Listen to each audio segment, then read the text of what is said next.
If you ain't up on political game, respectfully, sir, we ain't the same. We built this country, it wasn't in vain. Red, white, and blue is our claim to fame. I don't really care what you have to say. Facts over fiction is the motto replay. Muhammad Ali came up from the clay. Grassroots built up this USA. Now knowing your history, you'll get played. Equip yourself, cause we came to slay any opponent that's up in our way. Look at Malcolm X and his delivery. Any debate, he would make them pay. One round, eat them up like souffle. Boots on the ground from the past and today. Tradition must carry on every single day. Cut the check. Cut the check. Cut the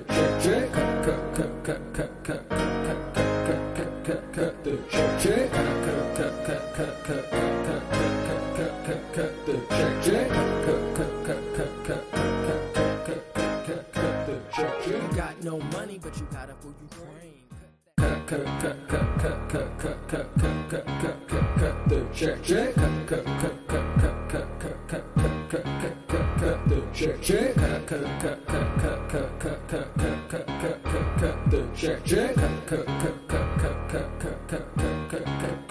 The check. If you ain't up on political game, respectfully, sir, we ain't the same. We built this country, it wasn't in vain. Red, white, and blue is our claim to fame. I don't really care what you have to say. Facts over fiction is the motto replay. Muhammad Ali came up from the clay. Grassroots built up this USA. Now knowing your history, you'll get played. Equip yourself, cause we came to slay any opponent that's up in our way. Look at Malcolm X and his delivery.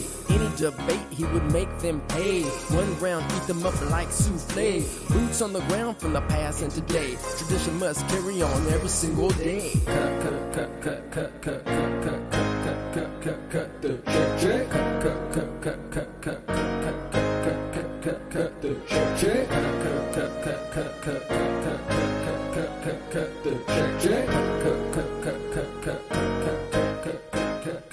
check. You got no money, but you got it for Ukraine.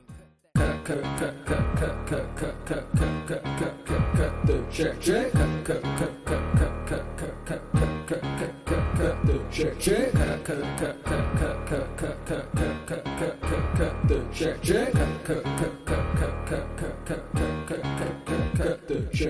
If you ain't up on political game, respectfully, sir, we ain't the same. We built this country, it wasn't in vain. Red, white, and blue is our claim to fame. I don't really care what you have to say.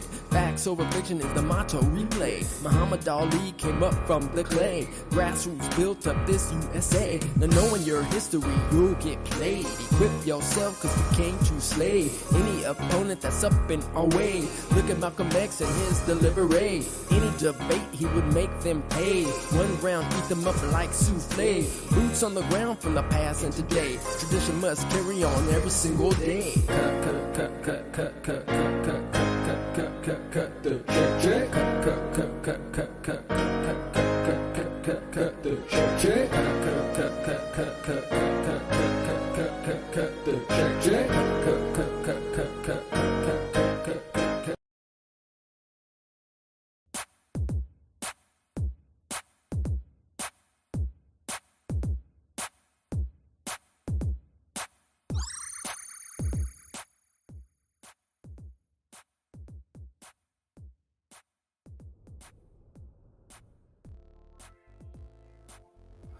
Welcome everyone. Thank you for joining. I'm in the Mass Media Group. Hope everyone is doing well this Sunday. Had to start it off with Cut the Check and Freedom X in the building. Thanks everyone for joining. Today's topic is the Black Vote Conundrum. The Black Vote Conundrum. Policy over party, family. Policy over party. So before we get started, I wanted to play this video clip that I ran across. And for those that want to have a little say so, go ahead, put it in the chat, say a little something, give the family some feedback or not. It's up to you, but sit back and relax.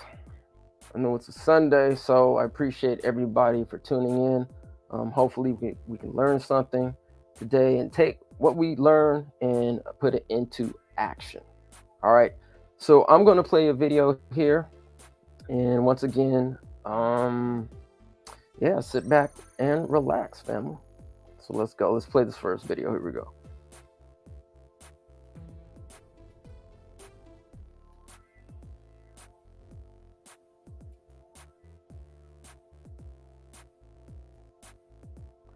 By the way, family, fair use, family, fair use.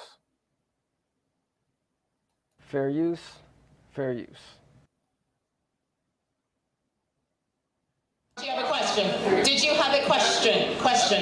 Listen, I'm just going to speak gears for a little bit. Listen, my name is Raymond Taylor, and I'm a disabled combat veteran. Thank you for so what I want you to understand that I think this country is a great country. Yes, sir. Now, but my question to you guys is this. To Biden and Trump. Dr. King said at the tail end of his life, he said, we're going to Washington to get our check. You understand? So now, what is your position on reparations? Thank you. Great question. Thank you. And if we could all be quiet and let them answer. Thank you. Thank you. I'll be direct. First of all, I'll be direct with you. What's up? We don't want to hear Jim Rose. Listen, I'm going to be direct with you. I don't believe in reparations. I don't.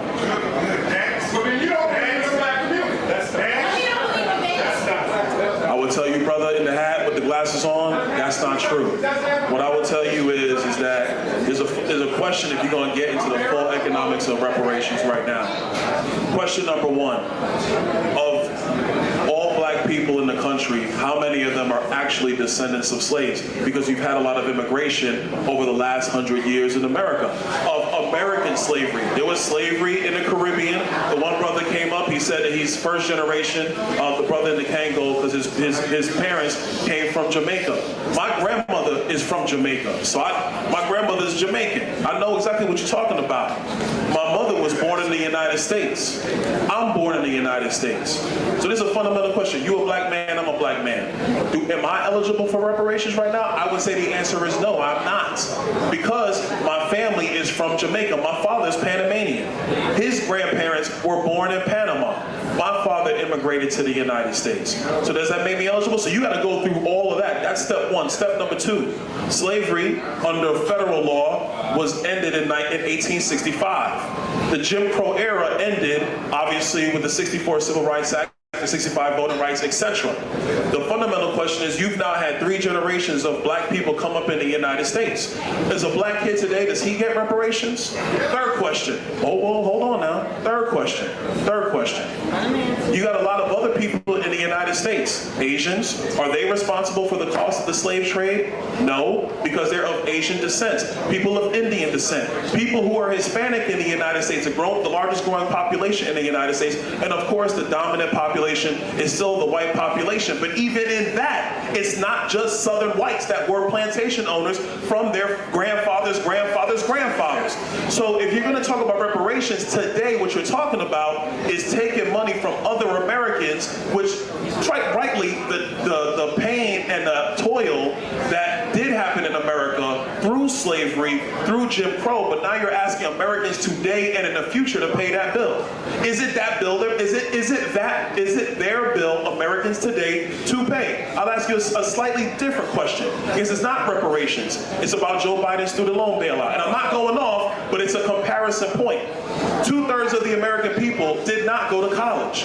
Is it okay for Joe Biden to say, well, we're going to forgive student loans, even though 2/3 did not go to college? It is now the debt burden of the 2/3 of the American people that did not go. I will tell you the answer is no. People may not like that, but that's the reality. And brother, I want to be respectful of you, because I understand the reparations argument.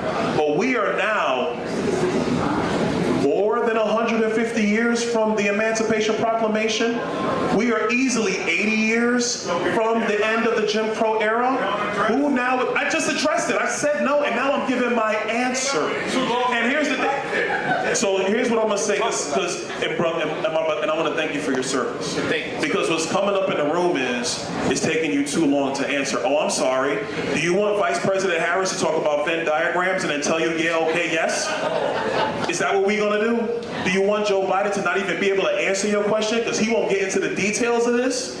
Because the reality is you have a lot of people who will throw out talking points because it sounds good, because they want your vote, but they're not gonna do what's necessary to make sure that you're successful in this country.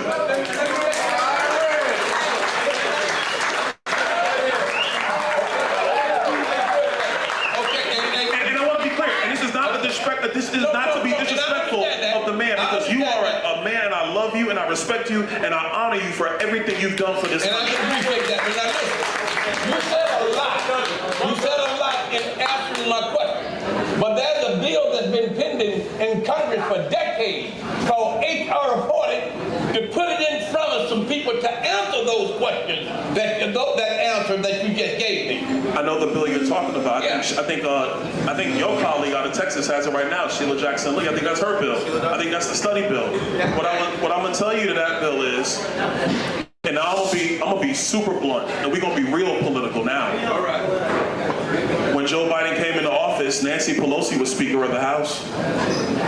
If the Democrats wanted to have a study on reparations, they had the opportunity to do that because Nancy had the votes in the House. That bill didn't come up. I don't remember Chuck Schumer saying we need to study this bill in the Senate. It did not come up. So we need to talk real about this now from a political standpoint, because the history of our country is a painful history. But from a political standpoint, we have too many politicians who want to use the pain of our history for political gain today. I'm not going to do that with you, brother. I'm going to talk directly to the issue with you.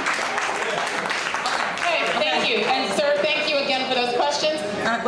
Cecilia has the microphone. Again, questions, not statements. That was Byron Donalds. He's a Republican, a U.S. House of Representatives from Florida's 19th District. Also to note that there are no Black Republicans. There are no Republicans that are currently representing the Congressional Black Caucus. That's just something to note. Let's go over some of these comments as well regarding the video. One commenter said, "That's the reason we can't ever communicate, because of foolish people." Another commenter said, "The louder you scream, the less people listen to your argument." One commenter said, "Nice to see smart Black men educating others." Another comment said, "This man would never yell at President Biden or any other white male. You can't blame everything wrong on Black Republicans and not giving that same energy to Black Democrats that have been in power for decades." Another comment, "The man screaming is being disrespectful to everyone in the room, including other people who want to ask questions and have a conversation." So what I believe this commenter is suggesting or referring to is that there was a gentleman off screen. Didn't know what this man looked like, but he did look like he had a few words to say and was belaboring his point. But yeah, that was an off-screen comment that the brother was making, and he was going on for a while. So anyway, but this is just a clip that I played. If you do want to go watch the full video, I'll go ahead and post the link at your convenience. Post a link in the details or description, I should say, of the video. The last comment that I'm going to read is, "The reason people scream is because they do not care about hearing facts or others' opinions.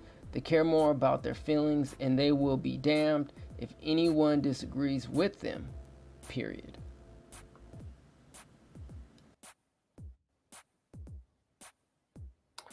All right, family. So I just wanted to, play that video so we can put this whole conversation into context when we talk about the Black vote conundrum. Because kind of the irony is he was calling people colleagues, right? Yet there are no black Republicans in the Congressional Black Caucus. The whole irony, right, about that. Anyway, family, let's get into it. I'm going to be pulling up some articles here so we can put things in a historical context and then bring it up to, some present context. Let's see here. I'm going to go ahead and switch my screen here. I'll blow it up a little bit. Hopefully everybody can see it. If you're in the chat and you are watching this, if you're looking at the screen, please let me know that you can see it. If not, I'm going to be reading anyway. All right, so first off, let's start off with the Constitutional Convention. We're just going to go through some historical points throughout time, history here in the United States. Once again, bring it up to current. Might be jumping back and forth in this. So let's start off with the Constitutional Convention. Alrighty, here we go.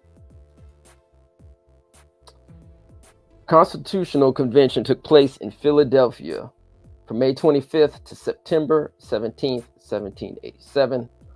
Although the convention was intended to revise the League of States and first system of government under the Articles of Confederation, the intention from the outset of many of its proponents, chief among them James Madison of Virginia and Alexander Hamilton of New York, was to create a new frame of government rather than fix the existing one.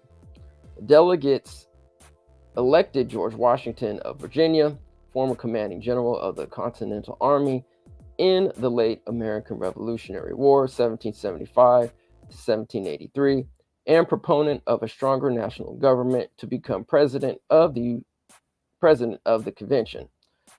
The result of the convention was the creation of the Constitution of the United States, placing the convention among the most significant events in American history. All right, so before I go on, let me just do a technical check here just to make sure that I can hear myself.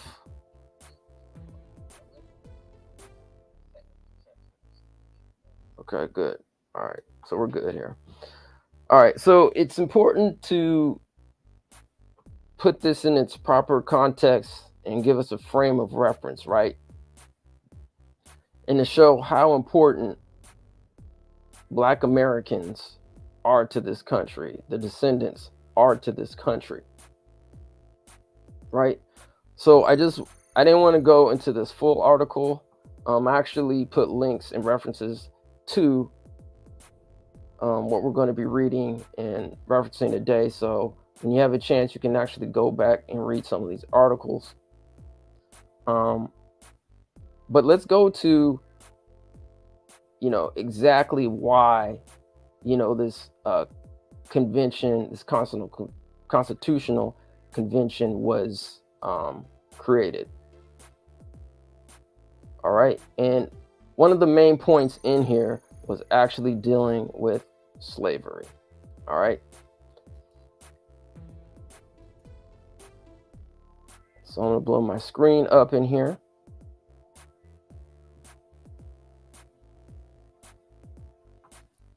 All right.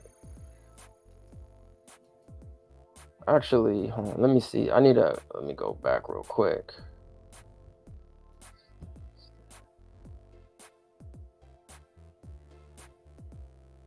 All right.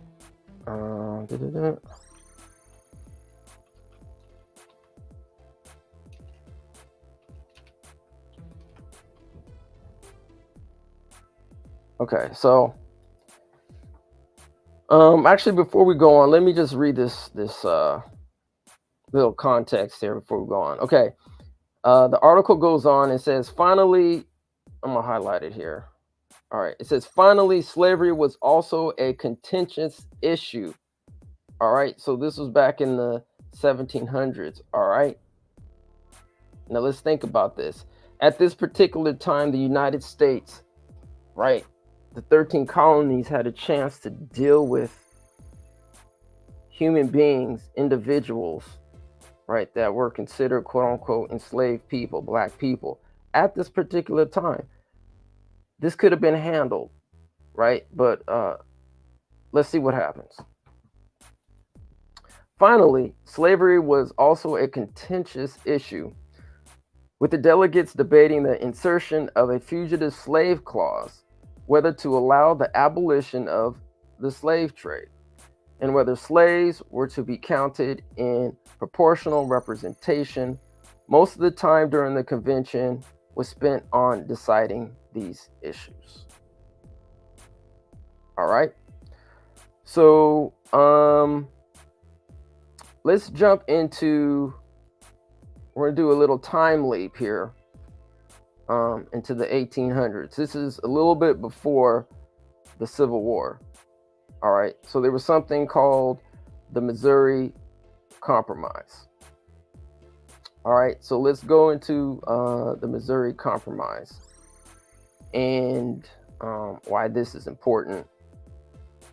Because there was, I'm going to share this screen as well, because what eventually came about was the Kansas-Nebraska Act, right? But let's go back to, because the Missouri Compromise, or the Kansas-Nebraska Act, actually repealed the Missouri Compromise of 1820. So I wanted to share the Missouri Compromise first, so we can understand where the original idea and concept came from. So let's go to the Missouri Compromise. We're going to read that a little bit. Thanks, family, for joining. Please like, share, and subscribe to this video. All right, here we go. Missouri Compromise. The Missouri Compromise, also known as the Compromise of 1820, was federal legislation of the United States that balanced desires of northern states to prevent the expansion of slavery in the country, with those of southern states to expand it. It admitted Missouri as a slave state and Maine as a free state, and declared a policy of prohibiting slavery in the remaining Louisiana Purchase, lands north of the 360-degree, 30-degree parallel. The 16th United States Congress passed the legislation on March 3rd, 1820, and President James Monroe signed it on March 6, 1820. All right. Earlier, in February 1819, Representative James Talmadge Jr., a Democratic Republican, Jeffersonian Republican from New York, had submitted 2 amendments to Missouri's request for statehood that included restrictions on slavery. Southerners objected to any bill that imposed federal restrictions on slavery and believed that it was a state issue, as settled by the Constitution. However, with the Senate evenly split at the opening of the debates, both sections possessing 11 states, the admission of Missouri as a slave state would give the South an advantage. Northern critics, included Federalists and Democratic Republicans, objected to the expansion of slavery into the Louisiana Purchase territory on the constitutional inequality.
All right, family. I do not know what happened.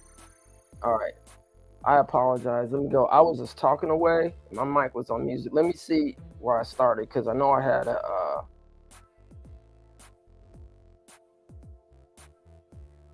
Let me see. See, that's when you don't have, your partner here. Shout out to my partner Kim in the building to help out with the technical stuff. This happens. All right. Let me see where I started off, family, and then or left off before my I don't know, technical anomaly happened here. Let me see where I left off at.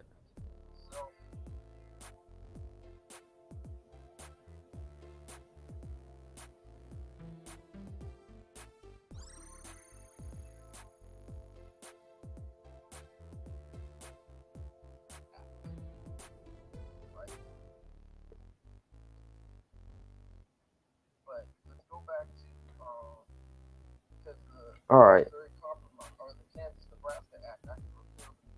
So, okay. So we started. Okay, Missouri Act. All right. So it looks like I got cut off after the Missouri and the Kansas Act compromise. Okay. Gosh. Jesus, family. All right. Man, that was like 14 minutes. I was just talking to myself. Gosh.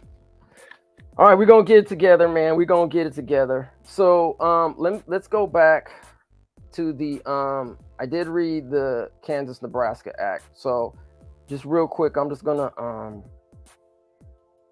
summarize things here, just to go back. So we talked about the Missouri Compromise, okay, and Black Americans' involvement there. All right. So we talked about the Kansas-Nebraska Act as well and our participation in that. All right. So I think this is where my mic got cut off here at the 13th Amendment. So as I was jumping from one point in history into the next, I want to jump later, roughly 100 years into the 13th Amendment of the United States Constitution and quote unquote abolishing slavery. All right, so let's get into this, okay? So once again, all the links are referenced in this video. It's at the bottom. Thanks for your patience. Please like, share, and subscribe. All right, here we go. 13th Amendment to the United States Constitution. Abolition of slavery, 1865. Passed by Congress on January 31st, 1865, and ratified on December 6, 1865. The 13th Amendment abolished slavery in the United States. In 1863, President Lincoln issued the Emancipation Proclamation declaring, quote, all persons held as slaves within any state or designated part of a state, the people whereof shall then be in rebellion against the United States. All right. So I think this is very important to reiterate. Be in rebellion against the United States. Right? Because at this time in 1865, there was a civil war going on. Okay.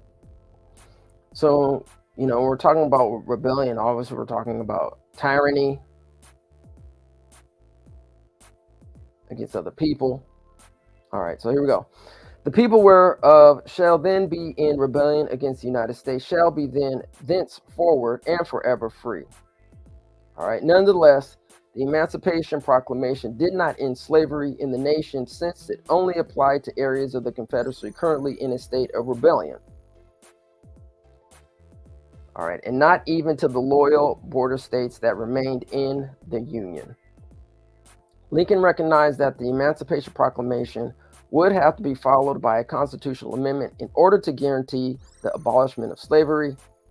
The 13th Amendment was passed at the end of the Civil War, before the Southern states had been restored to the Union, and should have easily passed in Congress. However, though the Senate passed it in April 1864. The House initially did not. At that point, Lincoln took an active role to ensure passage through Congress. He insisted that passage of the 13th Amendment be added to the Republican Party platform for the upcoming 1864 presidential election. His efforts met with success when the House passed the bill in January 1865 with a vote of 119 to 56. All right. February 1st, 1865, President Abraham Lincoln approved the joint resolution of Congress submitting the proposed amendment to the state legislatures. The necessary number of states, 3/4, ratified it by December 6, 1865. The 13th Amendment to the United States Constitution provides that, quote, neither slavery nor involuntary servitude, except as a punishment for crime whereof the party shall have been duly convicted, shall exist within the United States or any place subject to the jurisdiction. All right, let me read that again. Neither slavery nor involuntary servitude, here goes the except clause, except as a punishment for crime whereof the party shall have been duly convicted, shall exist within the United States or any place subject to the jurisdiction. Why didn't they just say neither slavery nor involuntary servitude shall exist within the United States or any place subject to the jurisdiction? Right? That'd have been easy enough, but they had to put this except as a punishment for a crime clause. All right, so right then, they said that they ended slavery, but the question is, did slavery really end here? All right.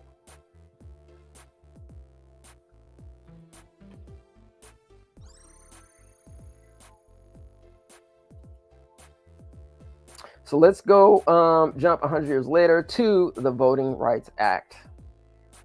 All right, 1965.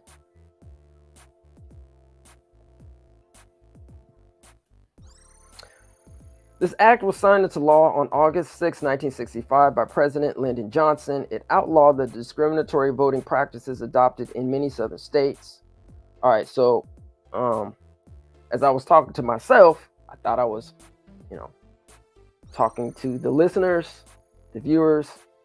Obviously, there were some technical issues going on, so let me repeat what I said earlier about it being outlawed in the discriminatory voting practices adopted in many southern states. Let's just say that discrimination was not only happening in southern states, it was happening in northern states, it was happening in the Midwest states, it was happening in the Northwest states, it was happening on the West Coast, it was happening in the Southwest, it was happening in all of America, and still is today. All right, let's continue. It outlawed the discriminatory voting practices adopted in many southern states after the Civil War, including literacy tests as a prerequisite to voting. This, quote, act to enforce the 15th Amendment to the Constitution was signed into law 95 years after the amendment was ratified. In those years, African Americans in the South faced tremendous obstacles to voting, including poll taxes, literacy tests, and other bureaucratic restrictions to deny them the right to vote. They also risked harassment, intimidation, economic reprisals, and physical violence, aka lynching, interjection, when they tried to register to vote. As a result, African American voter registration was limited, along with political power. In 1964, numerous peaceful demonstrations were organized by civil rights leaders, and the considerable violence that they were met with brought renewed attention to the issue of voting rights. The murder of voting rights activists in Mississippi and the attack by white state troopers on peaceful marchers in Selma, Alabama, gained national attention and persuaded President Johnson and Congress to initiate meaningful and effective national voting rights legislation. The combination of public revulsion to the violence and Johnson's political skills stimulated Congress to pass the Voting Rights Bill on August 5th, 1965. The legislation, which President Johnson signed into law the next day, outlawed literacy tests and provided for the appointment of federal examiners with the power to register qualified citizens to vote in those jurisdictions that were, quote, covered according to a formula provided in the statute. In addition, Section 5 of the Act required covered jurisdictions to obtain, quote, pre-clearance from either the District Court for the District of Columbia for the United States Attorney General for any new voting practices and procedures. All right, so I just want to stop right there. Okay, so go back 1776, fast forward to 1965. Okay, so this is the black vote conundrum that we're at, right? This is the black vote conundrum, because as we're going through this whole process, I wanted to put it in historical reference. So I'm not telling you how to vote and who to vote for. That's up to you. I'm just saying, as Black American descendants, we should know history, right? So we know how to move forward and what we should be voting for, right? If you're going to sign up to a political party, you should know the history of that political party, right? In particular, the Democratic Party and the Republican Party, since we do live in a predominantly two-part voting system here, two-party voting system here, okay? The black vote conundrum, policy over party. All right, so let's move forward, okay? And once again, all these articles that I'm referencing are in the description on our YouTube page. All right, so move forward. So we all know that Black Americans are predominantly Democrat. All right. So I wanted to pull up this article from Princeton. It says, "Why are Blacks Democrats?" And then I'm actually going to go through a little history of the Democratic Party and the Republican Party. Right, we're going to touch on that too. But let's read this article from Princeton. It's titled, "Why Are Blacks Democrats?" All right, let me just check, make sure my mic is okay before I start talking and everything starts dropping out again.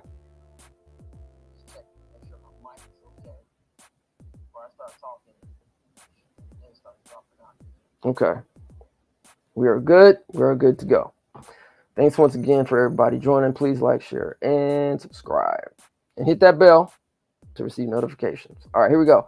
Why are Blacks Democrats? By Ishmael K. White and Cheryl N. Laird. This article is written February 25th, 2020.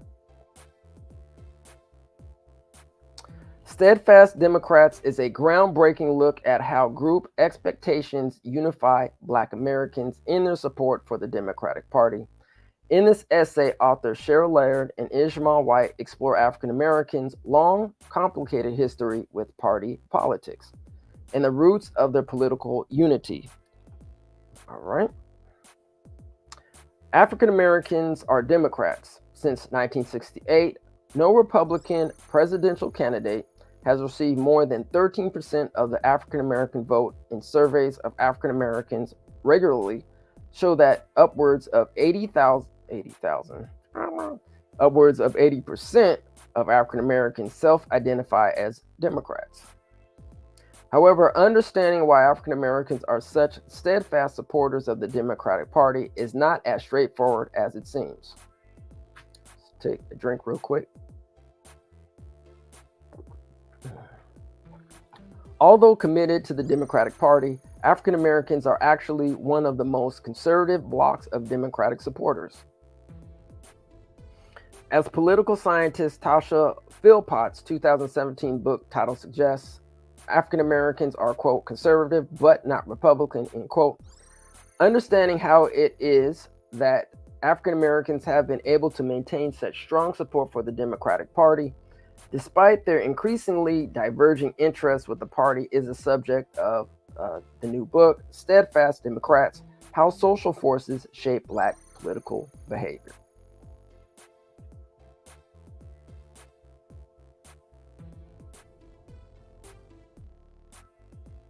All right, I'm gonna skip down here because we already talked about Lincoln. All right, and the 15th Amendment and the right to vote. All right, so let's skip down here. It would not be until the early 20th century, following the large-scale migration of African Americans to northern cities in search of employment and refuge from the repressive Jim Crow policies of the South, that we would see African Americans re-engaging in party politics. In the North, the Democratic Party, through its commitment to organized labor, would for the first time begin making inroads with Black voters. Despite this, many African Americans, both North and South, maintained commitments to the Republican Party. It was only when the Democratic Party took up the mantle of civil rights in the mid to late 1960s that Black support for the party coalesced into the reliable Democratic voting bloc we know today. While the historical antecedents of Black Democratic Party support are rather straightforward. Understanding how it is that for nearly 50 years, Black Americans have been able to remain unified in their support for the Democratic Party is a more complicated question, especially given the growing economic and political diversity of African Americans over this period. For example, since the 1960s, there has been significant growth in both the Black middle and upper classes, and perhaps even more interesting, substantial diversification of Black political views. Since the 1960s, Blacks have become increasingly more moderate and even conservative on a number of important political issues, including certain racial policies. Why haven't these changes resulted in an opportunity for Republicans to gain support from African Americans?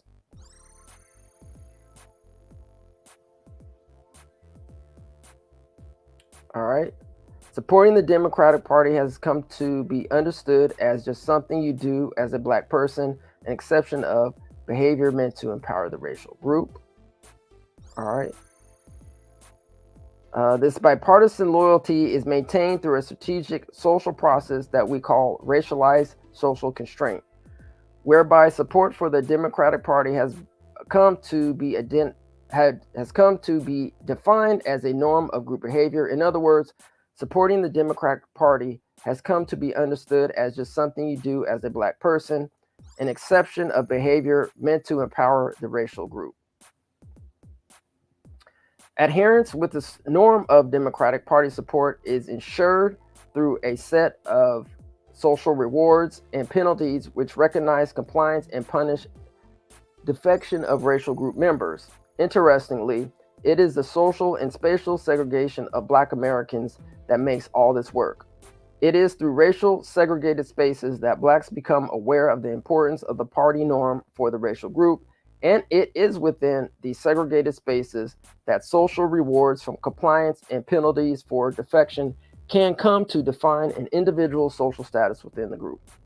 The result of all this is that to the extent that any individual Black American values their relationship with other Black Americans, they will continue to act in accordance with the group norm of party support, lest they find themselves socially isolated.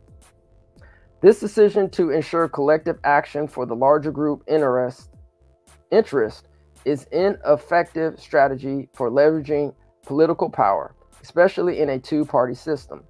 A divided group minimizes the likelihood of responsiveness by either party, but as a partisan voting bloc, Blacks are positioned to push their issues onto the party agenda. If the Democrats fail to be responsive, Blacks can threaten to withhold their vote by not turning out. This is how racialized social constraint maintains both Black party loyalty and Black political power. Once again, that was written by Ishmael K. White and Cheryl N. Layard.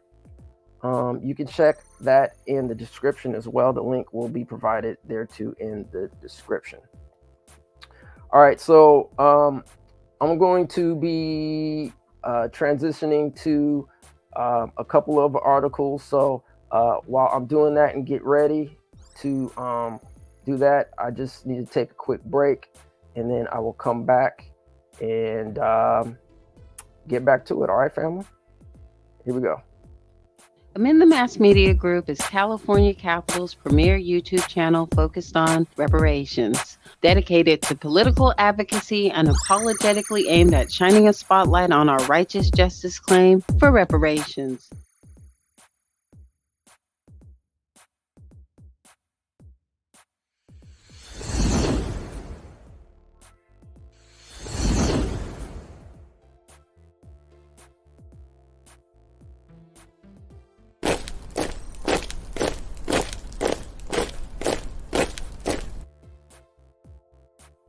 I'm Jay from 6 Zeros, and I'm here on Amend the Mass Media. Oh man, ETM Media, man, my guy, you behind the scenes all the time on a Gangsta Lean, teaching us how to do it. Not only did you have your own platform, but you also help these black people know how to hold their positions down when their sound system failed. So I appreciate you having the music giant skill sets that you have, because not only were you able to hold this interview down, you're able to hold this whole scene down. You feel me? They don't know you was behind the scene holding it down, my guy. Much respect to you. Keep on being great.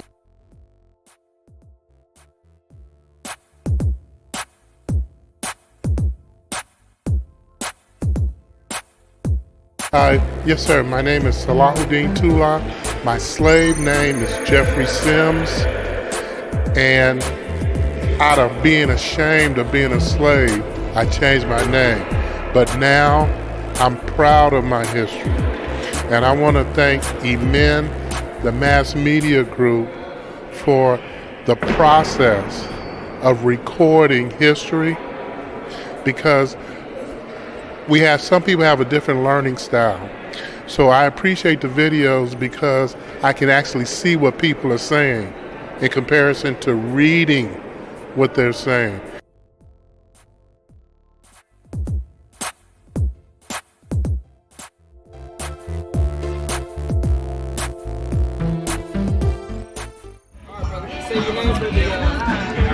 Stevante Clark, STEVANTECLARK. We're at the second annual Broadway International Festival here on Broadway between 16th and 19th Street.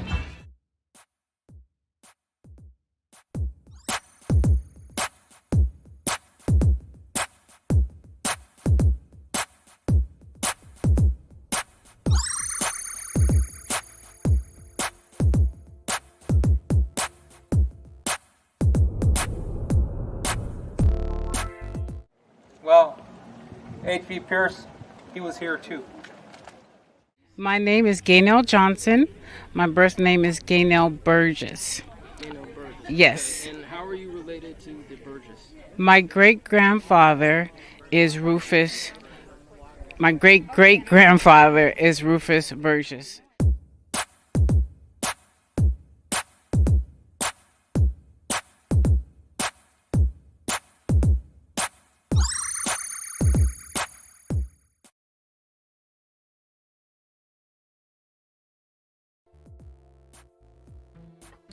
All right, family, we are black. We are black. Yes, we are that too. We are back at it again. Please like, share, and subscribe. This is Emin, the Mass Media Group. Once again, yes, hit that bell for notifications. You can also check us out at etnmediagroupstore.com. That's etnmediagroupstore.com to get your merch, etc., etc. Let's take a brief history into the Democratic Party and also the history of the Republican Party, and then we're going to then move forward a little bit. So I know we're jumping back and forth, but I think it's important to talk about history to understand about the future, right? And currently the present. So let's look at this article here. It's titled "The History of the Democratic Party." All right, history of the Democratic Party, United States. The Democratic Party is one of the two major political parties of the United States political system and the oldest active political party in the country, as well as in the world. The Democratic Party was founded in 1828. It also It is also the oldest active voter-based political party in the world. The party has changed significantly during its nearly 2 centuries of existence. One known as the Party of the, quote, common man, end quote. The early Democratic Party stood for individual rights and state sovereignty and opposed banks and high tariffs. In the first decades of the existence from 1832 to the mid-1850s, known as the Second Party System under Presidents Andrew Jackson, Martin Van Buren, and James K. Polk, the Democrats usually bested the opposition Whig Party by narrowing margins. All right, before the American Civil War, let me see, just checking my mic here.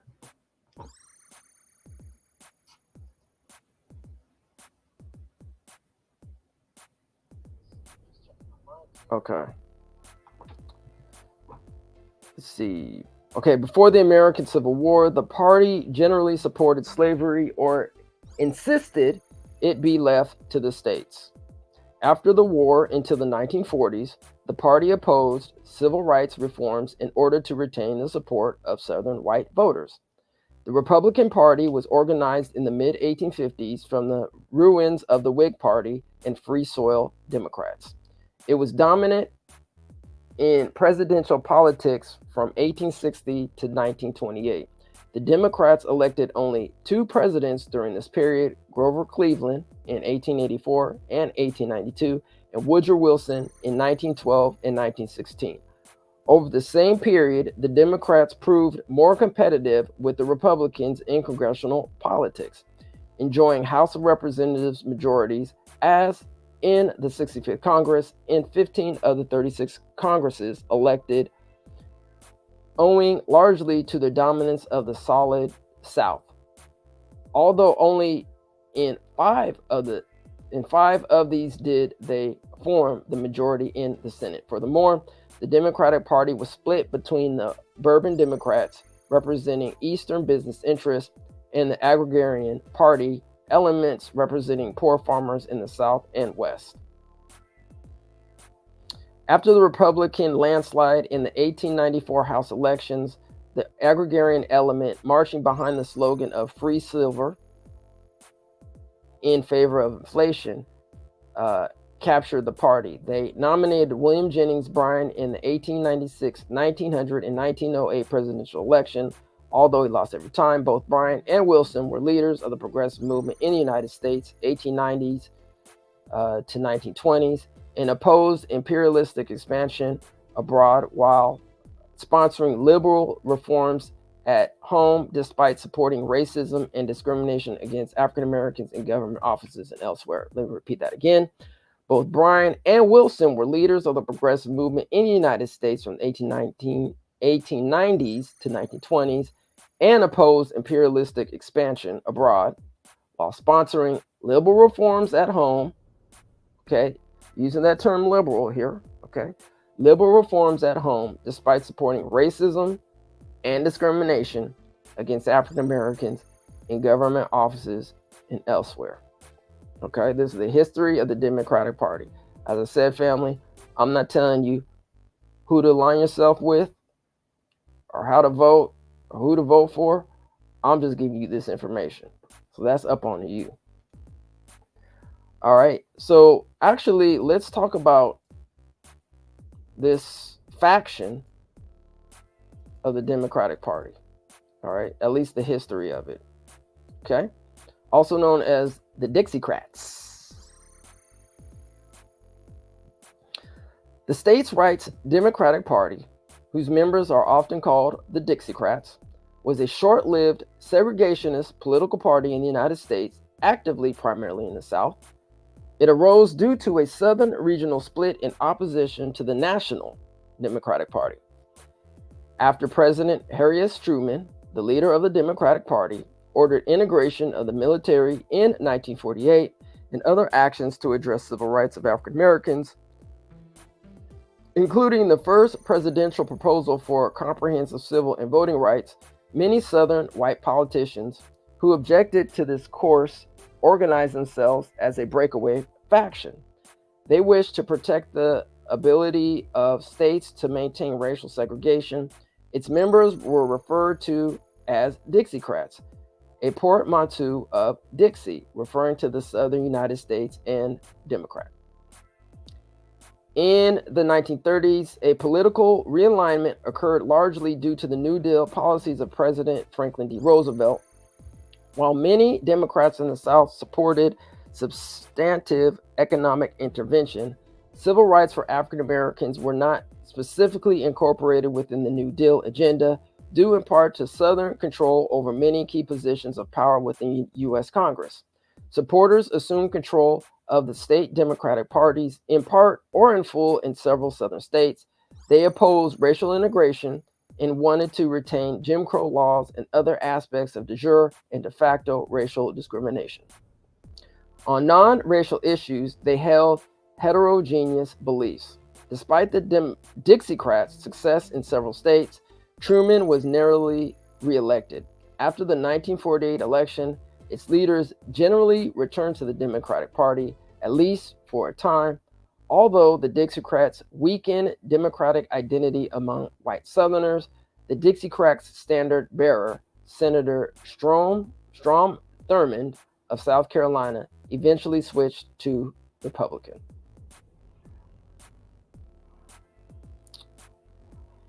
All right, I'm just going to read this sentence or two because I think it's pretty important, and then we'll go to the Republican Party. Background, 1865 to 1948. Since the beginning of Reconstruction, Southern white voters supported the Democratic Party by overwhelming margins in both local and national elections. The few exceptions include minor pockets of Republican electoral strength in Appalachia. Okay, whew, I was getting there. Appalachia, East Tennessee in particular, Gillespie and Kendall counties of Central Texas, forming what was known as the Solid South. Even during the last years of Reconstruction, Democrats used paramilitary insurgents and other activists to disrupt and imitate Republican freedmen voters. Repeat that again. Even during the last years of Reconstruction, Democrats used paramilitary insurgents and other activists to disrupt and imitate Republican freedmen voters, including fraud at the polls and attacks on their leaders. The electoral violence culminated in the Democrats regaining control of the state legislatures and passing new constitution and laws from 1890 to 1908 to disenfranchise most blacks and many poor whites. They also imposed Jim Crow, a combination of legal and informal segregation acts that made blacks second-class citizens. Okay, this should also be referenced in the video link as well. All right, so that's just a little history of Dixiecrats and the Democratic Party, or a faction of the Democratic Party. All right, so let's go into a little history of the Republican Party. Okay. Once again, let me make sure that my mic is working, family, because I don't even know what happened last time.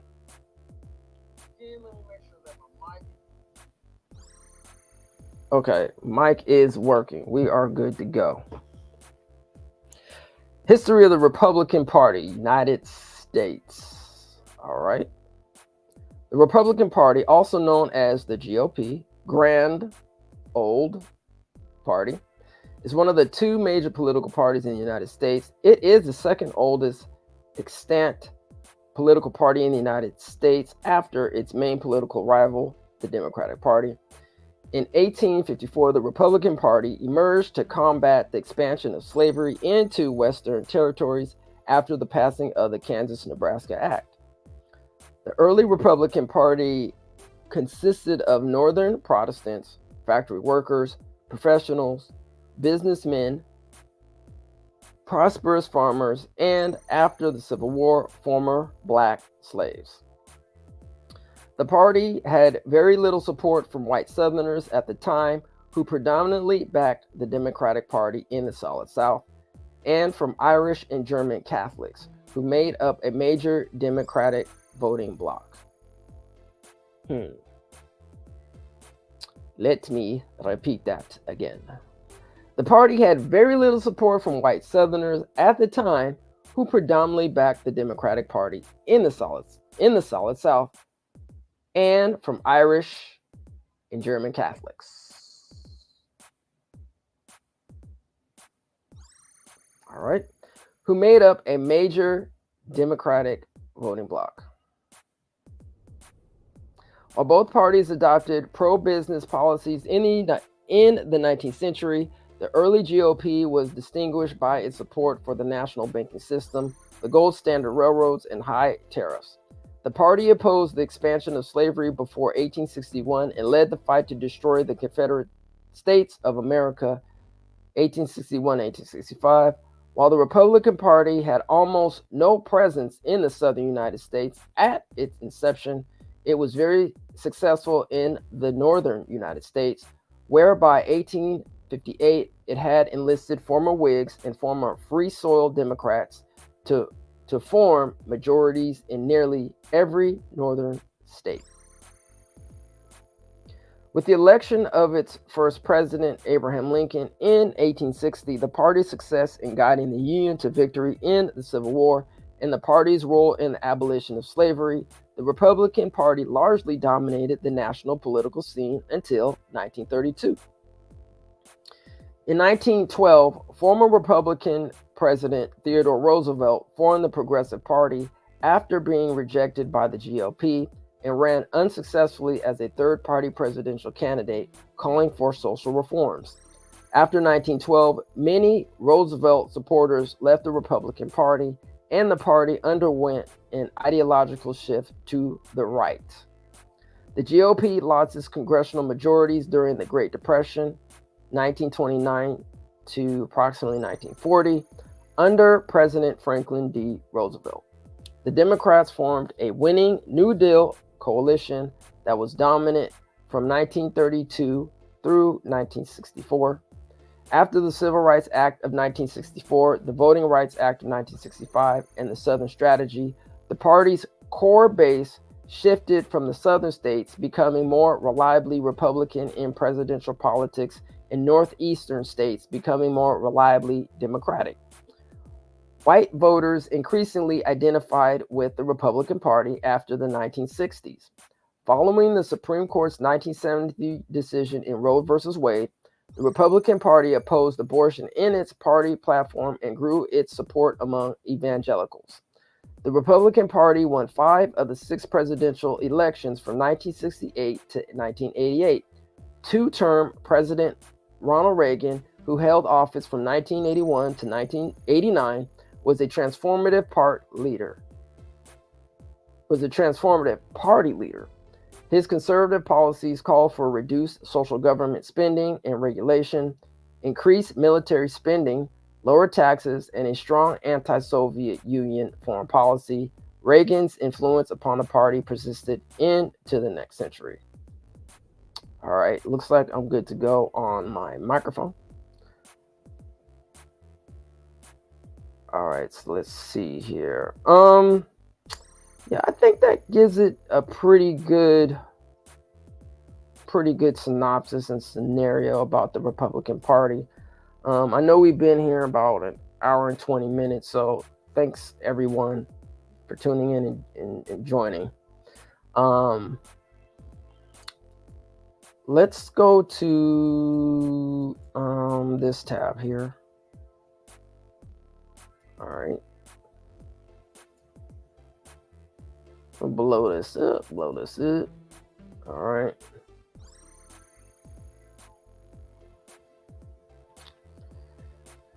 Okay.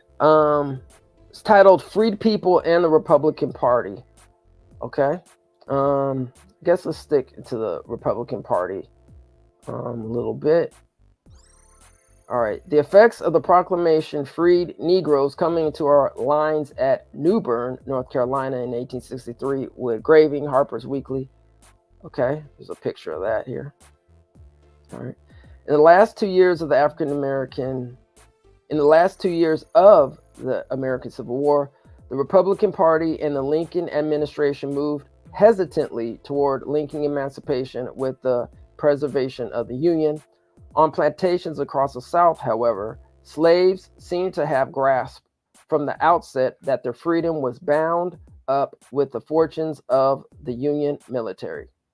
In pockets of Confederate territory recaptured in 1861 by federal troops in eastern North Carolina and on the Sea Islands below Charleston, military and government officials began to patch together the new systems of labor and civil authority that would replace slavery once the war ended. Still, it was not until Confederate surrender in April 1865 that discussions began in earnest about the extent to which freed people would be regarded as full citizens. Questions remained over whether they would have the right to vote or hold office, testify in court, or have a meaningful say in constructing the new society.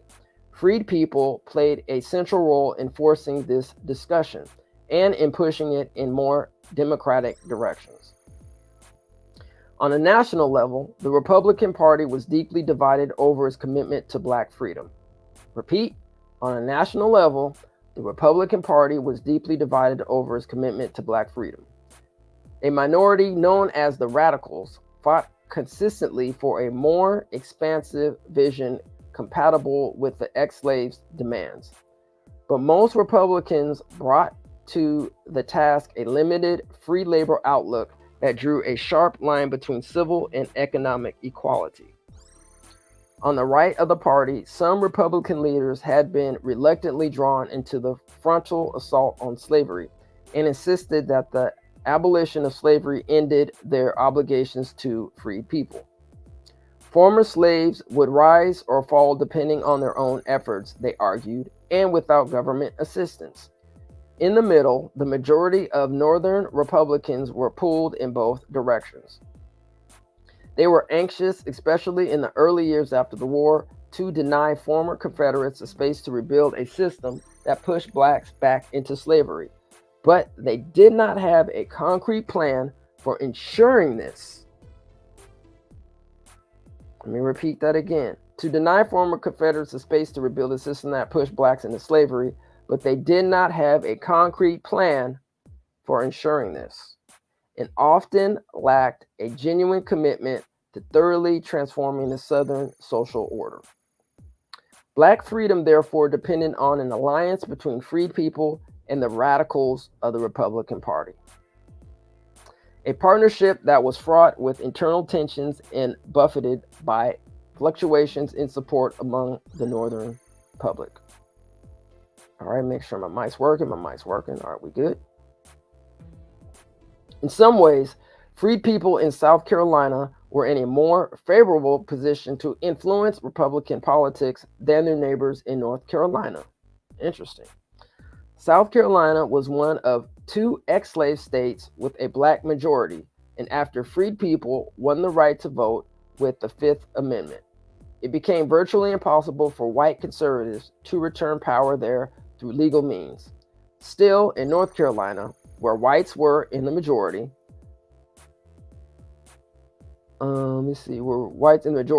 the presence of a substantial number of white Unionists who had opposed the war partially offset freed people's numerical weakness, adding strength to the Republican Party.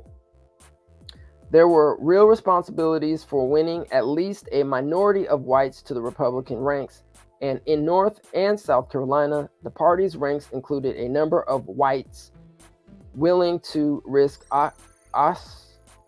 ostracism, being ostracized, I guess, willing to risk ostracism and violence to forge alliances with freed people.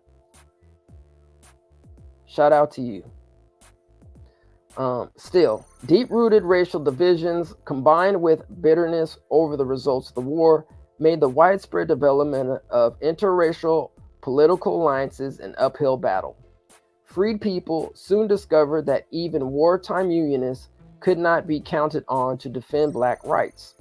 In both states, the project of sustaining a Republican government required serious organization, persistence in the face of continual challenges, and for activists on the ground, great personal sacrifice, including risking their lives. Armed confrontation shaped what historian Stephen Hahn described as, quote, paramilitary politics, quote, during Reconstruction. Over time, a pattern of chronic skirmishing in which whites usually overpowered and outgunned their Black adversaries. I'll repeat that again. Over time, a pattern of chronic skirmishing in which whites usually overpowered and outgunned their Black adversaries played an important role in undermining the possibilities for Black political assertion in the Carolinas. Both the Unit 9 documents and Unit 10 documents feature documents that provide insight into these paramilitary conflicts in the Carolinas. As Reconstruction came under greater strain in the early 1870s, underlying tensions in the Republican ranks became more apparent and debilitating. In both North and South Carolina, the strategies of white moderates never neatly corresponded with the aspirations and expectations of their mostly destitute ex-slave constituents. Okay, so let me repeat that again. White moderates never neatly corresponded with the aspirations and expectations. Okay, these moderate white people never neatly corresponded with their aspirations and expectations of their mostly destitute ex-slave constituents. Within post-war Black communities, tensions between former slaves and a rising minority of relatively prosperous Black leaders also became more pronounced. Okay? So former slaves and a rising minority of relatively prosperous Black leaders also became more pronounced. These divisions between white and Black Republican leaders and their base began to be felt acutely at a time when white conservatives were recovering their momentum and aggressively raising the banner of white unity. The federal commitment to Black rights began to wane, and following the Panic of 1873, the clamor to withdraw government officials from entanglement in the South and from the side of supporting freed slaves grew louder. Under these pressures, Republican strength began to wither, opening the door to the restoration of, quote, white home rule, end quote, after the mid-1870s. All right, so that's a little history on the Republican Party and freedmen. All right, so let's share this tab instead. Thank you, everyone, for joining, listening, and viewing this content. You can refer to the links in the description of this video. Please like, share, and subscribe to your number one source of reparations and news. Appreciate y'all. Okay, so I'm gonna read this next article. We just have a couple more articles and we're gonna get out of here, let everybody go to their wonderful Sunday. So I appreciate you absorbing this knowledge and information so you can take it and use it for yourself. Know how to navigate. All right, this is a Pew Research article.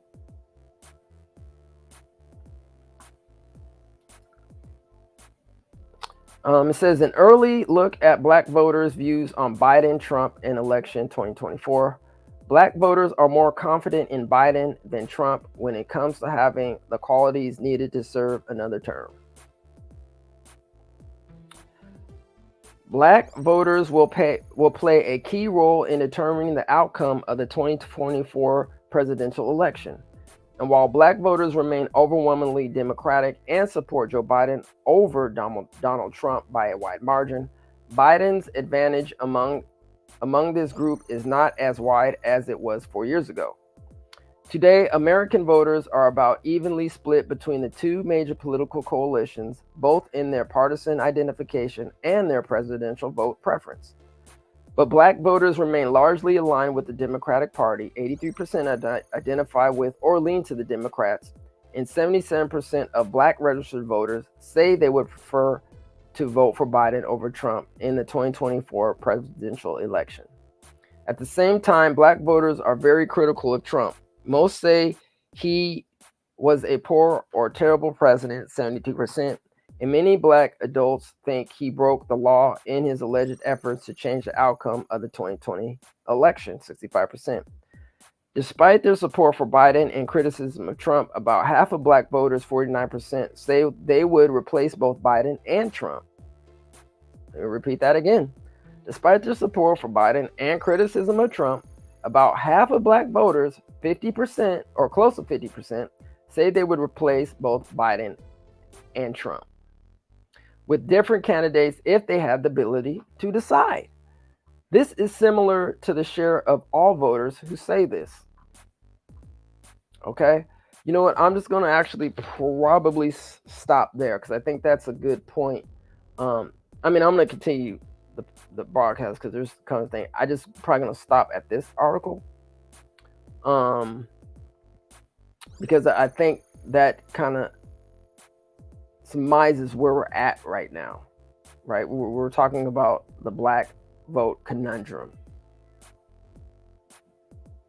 right? Where we, at least as far as the media is concerned, and obviously I'm interjecting here, where the media is concerned, right? Why haven't they had, a debate with all the potential political candidates? I'm going to put up some of the at least more known political candidates, right? I mean, as you can see on the screen, we have Joe Biden, Donald Trump, Chase Oliver, Robert Kennedy, Jill Stein, Randall Terry, and Dr. Cornel West. So what are you saying? We only get to choose Joe Biden and Donald Trump? I'm just asking these questions.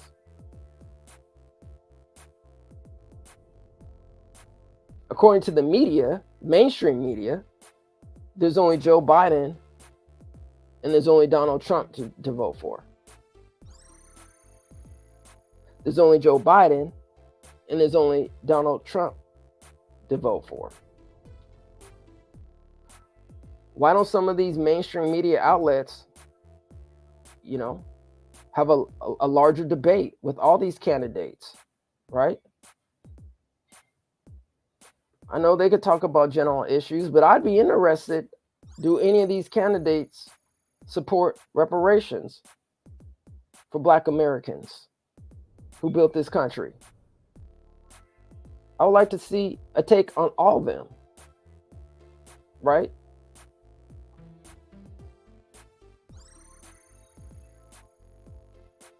See what they have to say. All right, I'm going to share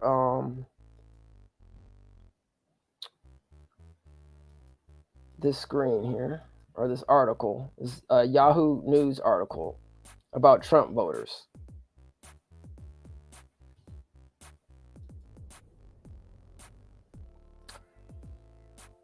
Once again, this is a Yahoo News article. It says, poll Trump voters say racism against white Americans is a bigger problem than racism against Black Americans. This is dated July 21st, 2023.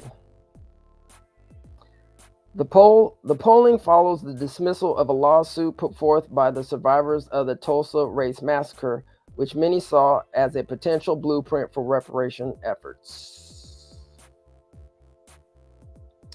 As public support for reparations for African Americans remains stubbornly low, a new Yahoo News /YouGov poll reveals one major roadblock. Donald Trump voters believe that racism against white Americans has become a bigger problem than racism against Black Americans.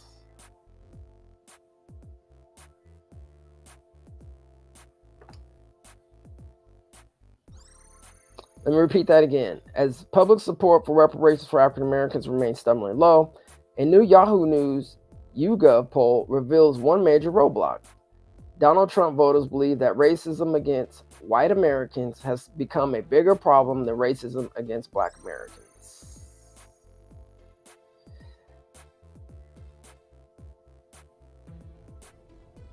All right. Let's see. For some reason, I wasn't able to capture some other information here. Americans is a problem today. All right. While 73% say that racism against white Americans is a problem. All right.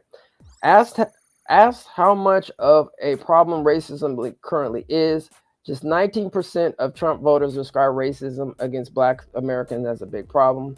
Twice as many, 37%, say racism against white Americans is a big problem. Trump voters and self-identified Republicans, overlapping but not identical cohorts, are the only demographic groups identified by Yahoo News and YouGov who are more likely to say racism against white Americans is a problem than to say the same about racism against black Americans. A majority, 51% of white Americans, for instance, think racism against black people who look like them is a problem. But overall, far more white Americans, 72%, say racism against black Americans is a problem. Okay. Politics, in other words, is the dividing line here, and political dynamics go a long way toward explaining why reparations for black Americans continue to be so unpopular in the United States. All right, I'm just going to read this last paragraph. The new Yahoo News / YouGov poll follows the dismissal earlier this month of a lawsuit put forth by the 3 remaining survivors of the 1921 Tulsa Race Massacre, seeking reparations for ongoing harm caused by the racist rampage that destroyed their once thriving majority black community a century ago. The trio of survivors had sued under Oklahoma's public nuisance law, claiming that the ripple effects of the massacre continue to affect the Greenwood community today. All right, family. So I'm going to go ahead and put up a couple of more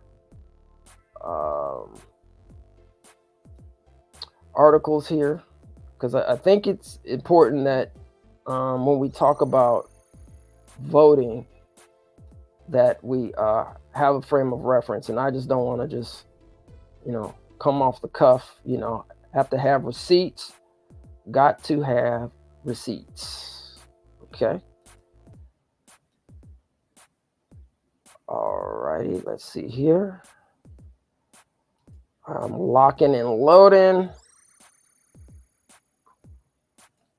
Okay.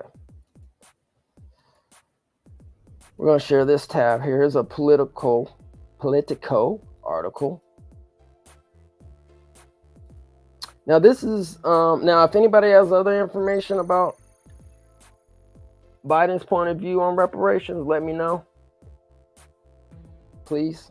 But here's an article by Politico, not political, but Politico, Politico. According to Joe Biden. Biden privately tells lawmakers not to expect much on reparations legislation. The president weighed in on race relations more bluntly than any of his predecessors during his speech Tuesday. Let's see. But he also set expectations low for congressional action. Let me see when this was.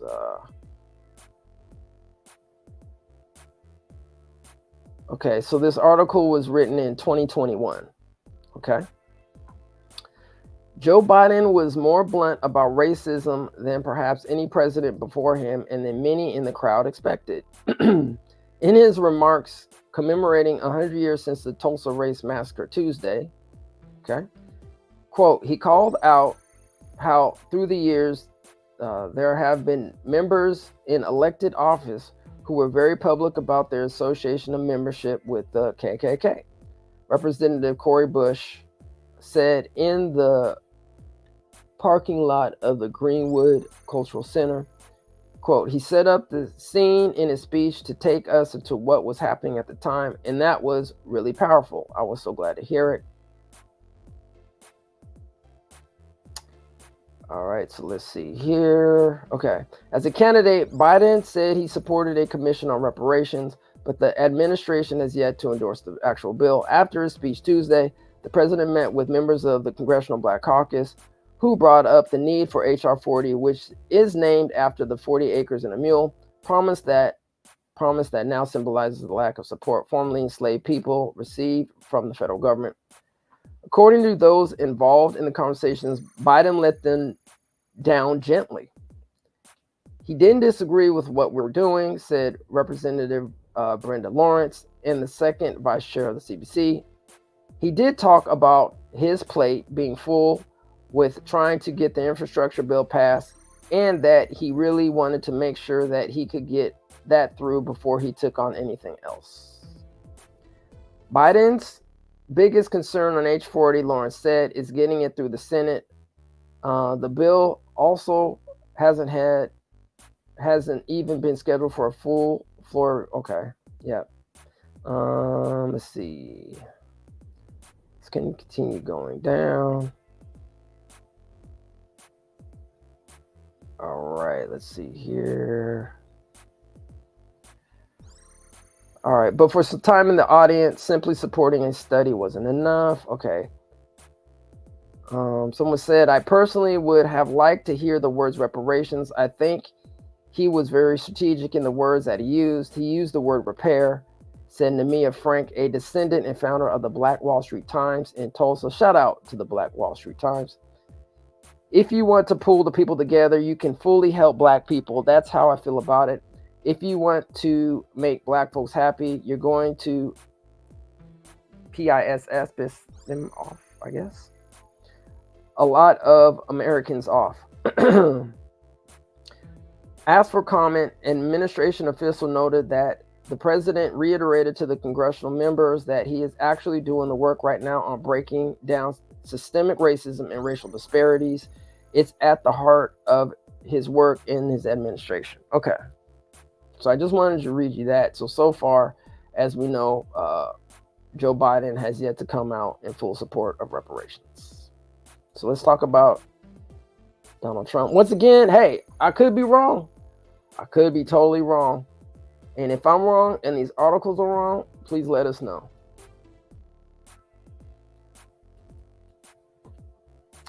Trump says slavery reparations debate is interesting, but doesn't see it happening.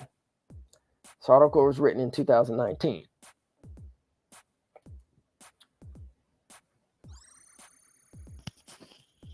All right. Well, it would be nice. I'm glad let me see. I'm glad y'all can hear me, but let me see. Now you can see. Okay. This is crazy. So, let me see here. So I thought I had the screens up, but I guess I didn't. All right. I'm just gonna just continue to read. These technical things, man. Once again, you rolling solo here. You just do what you got to do.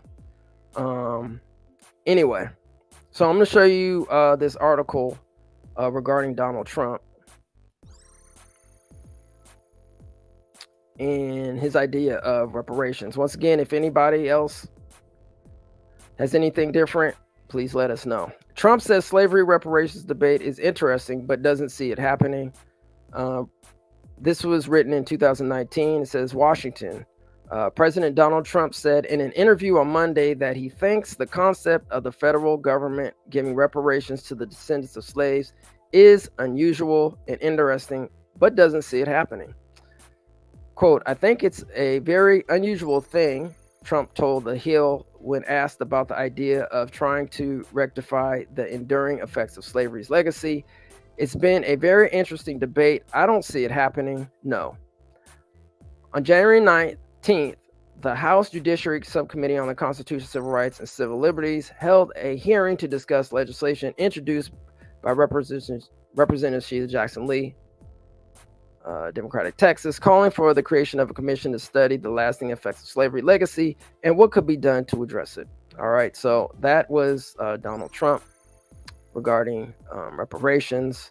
This article was written by the USA Today, June 25th, 2019.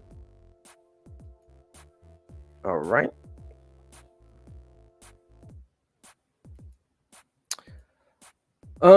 So yeah, let's I just want to share a couple of the bills here as well that's going on here in California. I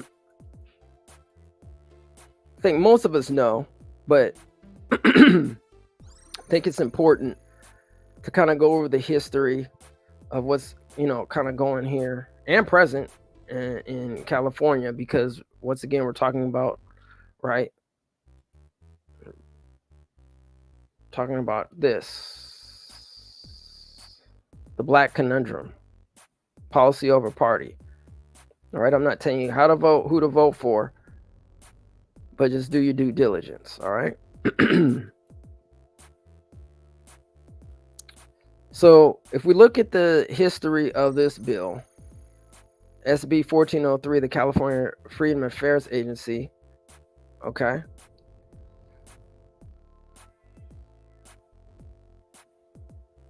and we look at the history of who voted for it and who didn't vote for it. Okay, so we're looking at some Republicans and some Democrats, and as we're going through the history of the bill, as you can see, the majority of the people who voted for these bills were Democrat. The majority of said no or didn't have a vote were Republicans. All right.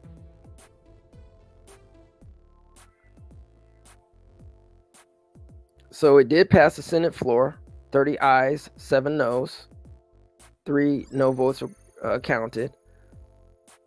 The majority Democrats voted yes. Majority Republicans voted no. All right. So this bill is currently sitting in the assembly right now. All right, with the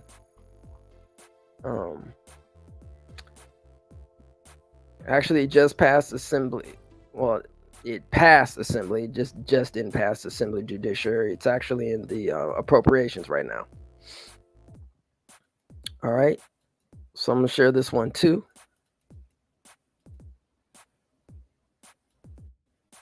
So basically the same thing. Let's see if I can share my screen. Okay. So basically the same thing happened with this bill, SB 1331, the Fund for Reparations and Reparative Justice. Okay. We go down the history of it, right? When it first started. All right, in the judiciary. Majority Democrats voted yes. Republicans no. All right. Fast forward to the Senate floor, same thing. The majority Republicans voted no. Majority Democrats voted yes. All right. Okay. And we're going to share one more. So this SB 1050, California American Freedom Affairs Agency, racially motivated eminent domain. All right, so let's share the history again. All right, started out same thing. Majority Democrats voted yes. Republicans voting no. All right, this also passed the Senate floor as well. Moved to the Assembly, and this is also sitting with the appropriation. So yeah, I think there may have been Republicans, at least more Republicans voting yes in this one. Yeah, but I just wanted to show you that and go through this process about the conundrum that Black American descendants have when we're choosing to vote, and how we should vote and who we should vote for, right?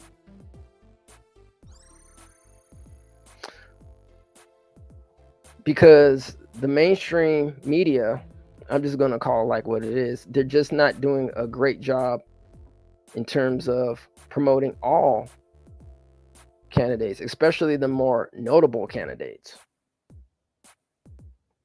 I mean, they talk about Joe Biden all day. They talk about Donald Trump all day. Who's Chase Oliver? I mean, I think we pretty much know Robert F. Kennedy Jr. by his legacy and name, right? The Kennedy family. And then we have Jill Stein, we have Randall Terry, and I know Dr. Cornel West is world renowned known, but he's not getting the stage presence, right?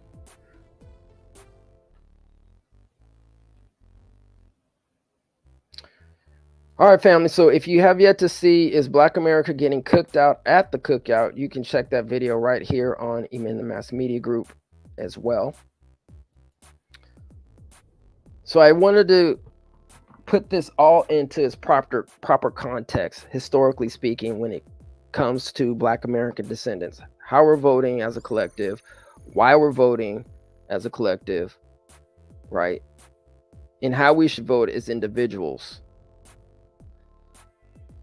Now, I'm just talking about for me personally. This is just my personal opinion, not anybody else's opinion.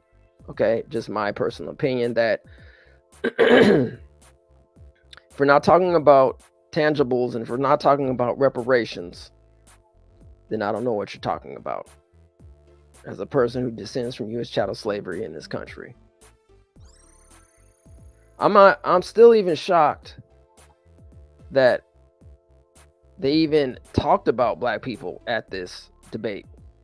I mean, if you didn't hear me in the last show that we did, Is Black America Getting Cooked Out at the Cookout, in this debate, I was totally shocked because if I recall correctly, the Republican debates didn't even go over anything regarding Black people. And it's crazy because when you look at the history and the present of America and our contribution to America, how do we not come up in the conversation?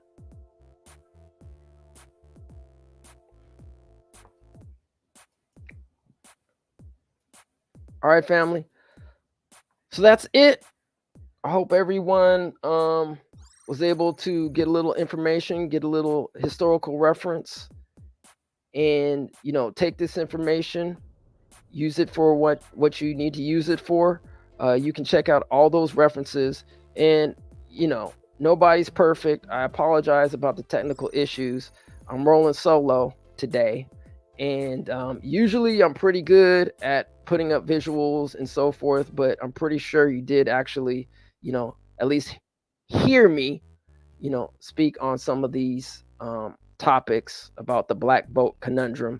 But if you need any visuals or references, please go to our YouTube page, click on those links, and you can look up the history of the Republican Party, the Democratic Party, freedmen, free people, etc., and just how other people think about voting, and in particular Black Americans today. So on that note, ladies and gentlemen, appreciate you. Have a wonderful Sunday. Keep up to date because we're gonna keep on it, family. We're gonna keep on it. I know right now that the California legislation is in recess until I think August sometime, maybe beginning of August. But in between that time, we still got to keep informed. We got to still keep up to date. We still got to keep getting that information out. We can't let up. Not one single moment. All right. There is no time for rest. Our ancestors barely had any rest, if any, working 364 days a year. Right? Maybe on the 365th day, they might have got a day off. Maybe during Christmas, maybe New Year's, maybe.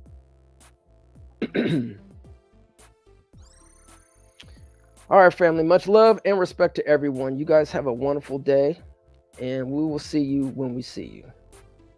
All right. Peace and reparations. Lineage. All day, every day, any day. We don't play. Lineage. All day, every day, any day. We don't play. Lineage. All day, every day, any day. We don't play. Lineage. All day, every day, any day. We don't play. It's all about lineage, lock and load. F what you heard, we stay on code. It's all about lineage, lock and load. F what you heard, we stay on code. It's all about lineage, lock and load. F what you heard, we stay on code. It's all about lineage, lock and load. F what you heard, we stay on code. People call you crazy when you stand up for justice. If you have no heart, then you're not about justice. Put the mind to the pedal and the foot on the gas. Hit the overdrive, tower coming at last. Everybody wants to eat when my people stay hungry. Blood in the book, slavery built this country. Came to this land by forced migration. Built this nation on blacks and plantations. Leading with lineage. California Reparations Task Force hearings. Final report recommendations. California Freedmen Affairs Agency, CAFA office. The Fund for Reparations and Reparative Justice. Free the land, eminent domain, unjust property taking return. In the Mass Media Group was there. Reparations Now, the documentary where it all began. Released Juneteenth, 2023. Now listen, if you can't handle the TR rules, don't tune in. Available to watch on Tubi TV and other streaming outlets. As always, thank you for the support.